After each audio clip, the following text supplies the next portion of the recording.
কিছু হয়নি বলে অন্তর্বর্তীকালীন সরকারের দোষ।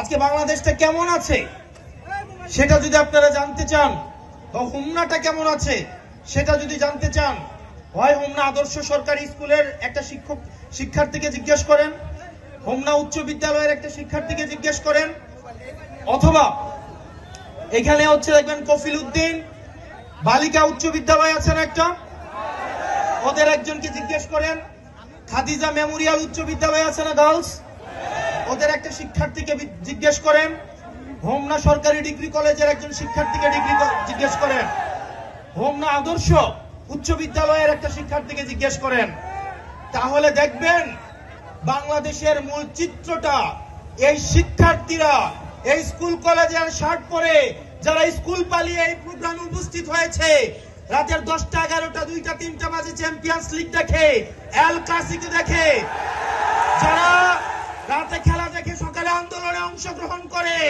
যারা দেশকে নিয়ে ভাবে, এই শিক্ষার্থীদের কাছেই বাংলাদেশের প্রতিচ্ছবি উঠে আসবে। আপনি জিজ্ঞেস করে দেখেন এই শিক্ষার্থীদের, তারা ভালো নেই, কারণ তাদের এই বিবেক কারো কাছে বর্গা দেওয়া নেই। এই শিক্ষার্থীরা যখন পড়াশোনা করে তারা দেখে সামনে হচ্ছে ডিপ্রেশন, চাকরি নাই, দুর্নীতি, সরকারি প্রত্যেকটা সিস্টেমে হচ্ছে দুর্নীতি।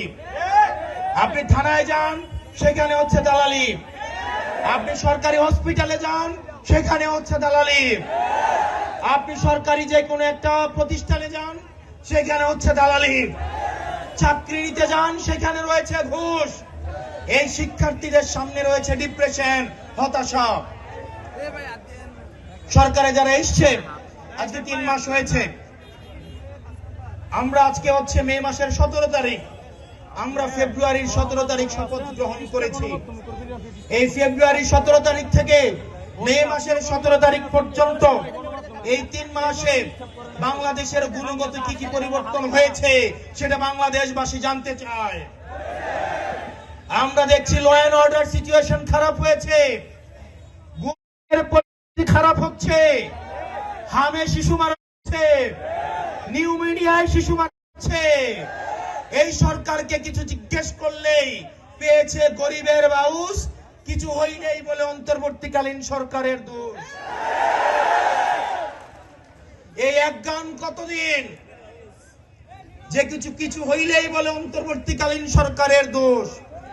অন্তর্বর্তীকালীন সরকারের সময় প্রত্যেক দিন আন্দোলন ছিল, প্রত্যেক দিন আন্দোলন, এর আন্দোলন, অমুক গোষ্ঠীর আন্দোলন, তমুক গোষ্ঠীর আন্দোলন, প্রতিদিনই আন্দোলন। যারা বিভিন্ন দফা দাবিতে নিয়ে আন্দোলন করেছেন, আমরা আপনাদেরকে প্রশ্ন করতে চাই, আপনাদের সব দাবি কি এখন মানা হয়ে গিয়েছে? এখন আর আন্দোলন নাই কেন? এই আন্দোলন কোথায় গেল? এই সরকার নির্লজ্জভাবে স্বজনপ্রীতি এবং আঞ্চলিক বৈষম্যের যাত্রা শুরু করেছে। আমরা দেখতে পাচ্ছি উন্নয়নের ক্ষেত্রে আমরা ভেবেছিলাম আঞ্চলিক বৈষম্যহীন উন্নতি শুরু করবে, কিন্তু আমরা দেখতে পাচ্ছি অত্যন্ত নগ্নভাবে আঞ্চলিক বৈষম্য শুরু করে দিয়েছে। প্রিয় হোমনাবাসী, আজকে আপনারা এখানে যারা উপস্থিত হয়েছেন, আমরা একটা নতুন বাংলাদেশের একটা স্বপ্ন নিয়ে এখানে উপস্থিত হয়েছি। এখানে অনেক শিক্ষার্থী আছে, ক্লাস 5-6 এর স্টুডেন্ট, ক্লাস 4-5 এর student, school going student, college going student.